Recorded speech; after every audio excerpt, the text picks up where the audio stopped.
पति, पत्नी और नौकरानी। शीतल और अभिमन्यु की शादी को 5 साल हो चुके थे, लेकिन अभी तक उनका कोई बच्चा नहीं हुआ था। इसकी वजह से शीतल और अभिमन्यु परेशान रहते थे, लेकिन उन दोनों से ज्यादा परेशान थी शीतल की सास, यानी अभिमन्यु की माँ जानकी देवी। जानकी देवी चाहती थी कि जल्दी से जल्दी उनकी गोद में पोता या पोती आ जाए, और इसीलिए वो अपनी बहू शीतल को लेकर एक दिन हॉस्पिटल पहुंची। डॉक्टर मैडम, जरा ठीक से चेक करके बताइए ना।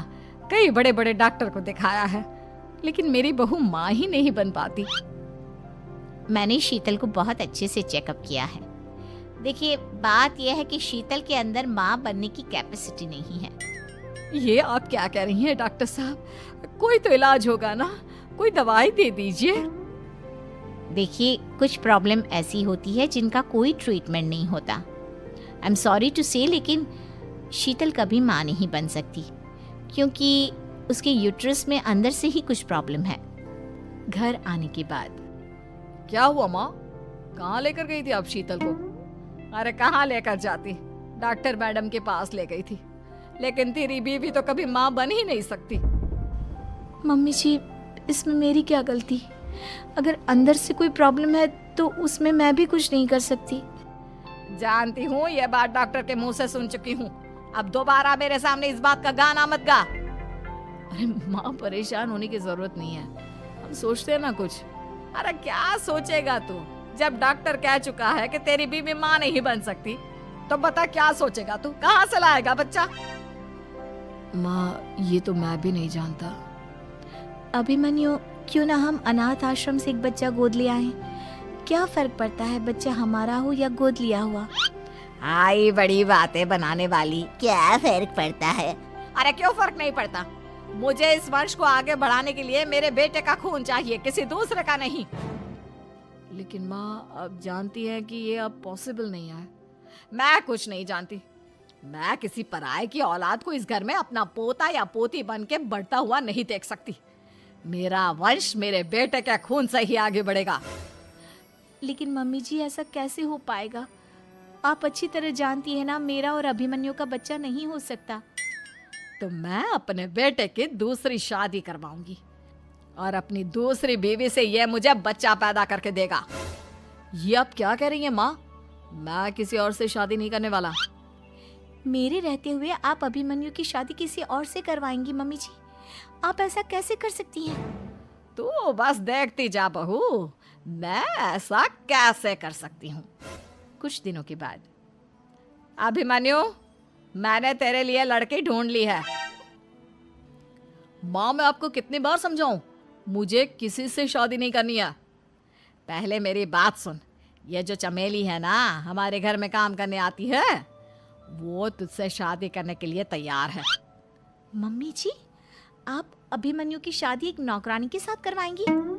वो इसलिए क्योंकि चमेली दिखने में बहुत खूबसूरत है, बच्चा भी सुंदर ही होगा। मम्मी जी, लेकिन एक बच्चे के लिए अपने बेटे की शादी नौकरानी के साथ करवाना, क्या ये सही है? अगर अभिमन्यु ने शादी नहीं की ना, तो मैं अपनी जान दे दूंगी। अब देख लो, अगर तुम्हें अपनी माँ की जान प्यारी है तो तुम्हें इस नौकरानी के साथ शादी करनी ही होगी। इस तरह जानकी देवी अपने बेटे अभिमन्यु की शादी नौकरानी चमेली के साथ करवा देती है। कुछ दिनों के बाद, नौकरानी से मालकिन बन के तो मजा आ गया। अब तो मैं इस घर की मालकिन हूँ। देखो, अपने आप को ज्यादा मालकिन समझने की कोशिश मत करो। एक बार तुम्हारा और अभिमन्यु का बच्चा इस दुनिया में आ जाए, उसके बाद तुम इस घर से हमेशा के लिए चली जाना। अरे जाओ जाओ, किसी और के आगे बातें बनाना। एक बच्चा तो पैदा नहीं कर सकी, बढ़िया आई। जाओ जाकर मेरे लिए कॉफी बना कर लाओ। नौकरानी मैं हूँ या तुम? मम्मी जी, देखिए ना शीतल मुझसे किस तरह से बात कर रही है।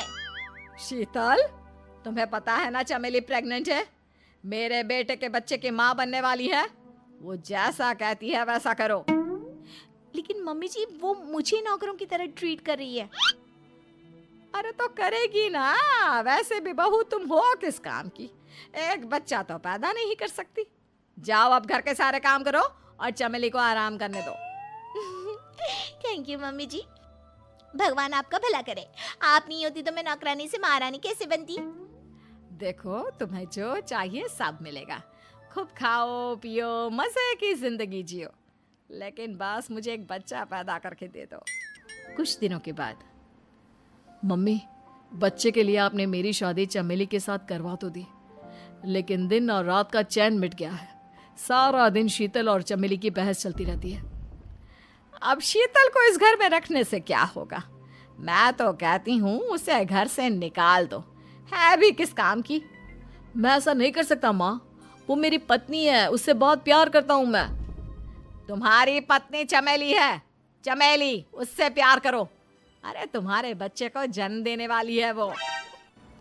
अभिमन्यु, मैं खुद ही इस घर से चली जाती हूँ। वैसे भी अपने ही घर में नौकरों की तरह रहकर परेशान हो चुकी हूँ। घर की नौकरानी मेरे ऊपर हुक्म चलाती है, वो तुम्हारी पत्नी बन चुकी है। अब मेरा इस घर में क्या काम? अभिमन्यु के बार बार रोकने पर भी शीतल उस घर से चली जाती है। कुछ दिनों के बाद चमेली एक बच्चे को जन्म देती है। भगवान ने मेरी सुन ली, मेरे बेटे का घर भर गया, उसका अपना बच्चा इस दुनिया में आ गया। मम्मी जी, बच्चे को हाथ लगाने से पहले मेरी एक शर्त तो सुन लो। तुम कहना क्या चाहती हो चमेली? आपकी मम्मी को बहुत शौक था ना अपने पोते को खिलाने का। अब देखो, इस दुनिया में हर चीज की कोई ना कोई कीमत तो होती है। तुम अपनी आधी प्रॉपर्टी मेरे नाम कर दो, बच्चा तुम्हारे नाम। अरे लेकिन मैंने अपने बेटे से तुम्हारी शादी करवाई है, अब ये सौदेबाजी कहाँ से आ गई? जो औरत अपनी बहू को घर से निकाल कर एक नौकरानी के साथ अपने बेटे की शादी करवा दे, वो तो सौदेबाजी कर ही सकती है ना। उसका कैसे भरोसा कर सकते हैं?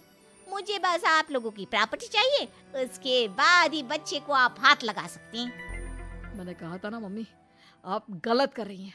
देखिए, उसका नतीजा आपके सामने है। जब शीतल को पता चलता है कि अभिमन्यु और चमेली का बच्चा दुनिया में आ गया है, तो वो अपने घर पहुंचती है। अभिमन्यु, कहाँ है आपका बच्चा? क्या मैं उसे देख सकती हूँ? कुछ भी मत पूछो शीतल, माँ की हुई एक गलती हम लोगों पर भारी पड़ रही है। वो नौकरानी अपनी औकात पर आ गई है और अब हमसे अपनी आधी प्रॉपर्टी मांग रही है, वो भी बच्चे के बदले में। एक बात कहूँ अभिमन्यु, आप उसे कुछ भी देने से मना कर दो। अरे कैसी बात कर रही हो? मेरे बेटे की औलाद है उसके पास, ऐसे कैसे मना कर दे? मम्मी जी, वो अभिमन्यु का बच्चा नहीं है, वो चमेली और उसके बॉयफ्रेंड का बच्चा है। ये तुम क्या कह रही हो शीतल? ये देखिए वीडियो, चमेली और उसका बॉयफ्रेंड आपस में बातें कर रहे हैं कि उन दोनों ने मिलकर आपको बेवकूफ़ बनाया है और अब इस बच्चे के बदले आपसे प्रॉपर्टी भी हड़प लेंगे। हे भगवान, ये मुझसे क्या हो गया? ना तो बच्चा मिला और अपने बेटे की नौकरानी के साथ शादी करवा दी सो अलग। अब क्या होगा? मुझे माफ़ कर दो शीतल, मेरी वजह से तुम्हें बहुत तकलीफ हुई है। अभिमन्यु, मैंने कहा ना, उस नौकरानी को उसके बच्चे सहित इस घर से बाहर निकाल दो। लगता है मेरे अभिमन्यु का बाप बनने का सपना अधूरा ही रह जाएगा। अभिमन्यु, अपनी मम्मी से कहो कि परेशान ना हो। आपको याद है एक बार हम एक IVF सेंटर गए थे, मैंने फिर से वहाँ जाकर बात की थी और आपको पता है इस बार मैं प्रेग्नेंट हूँ, क्योंकि हमने वहाँ पर प्रोसीजर करवाया था जिसकी वजह से मैं प्रेग्नेंट हो गई थी और इस बात का पता मुझे बस कुछ महीने पहले ही लगा है। हमारा बच्चा इस दुनिया में आने वाला है अभिमन्यु। मुझे माफ कर दो शीतल बहू, मुझसे बहुत बड़ी गलती हो गई। कोई बात नहीं माँ, लेकिन अब हमें उस धोखेबाज नौकरानी को इस घर से बाहर निकालना है और इस घर की मालकिन को वापस घर लाना है, वो भी अपने बच्चे के साथ।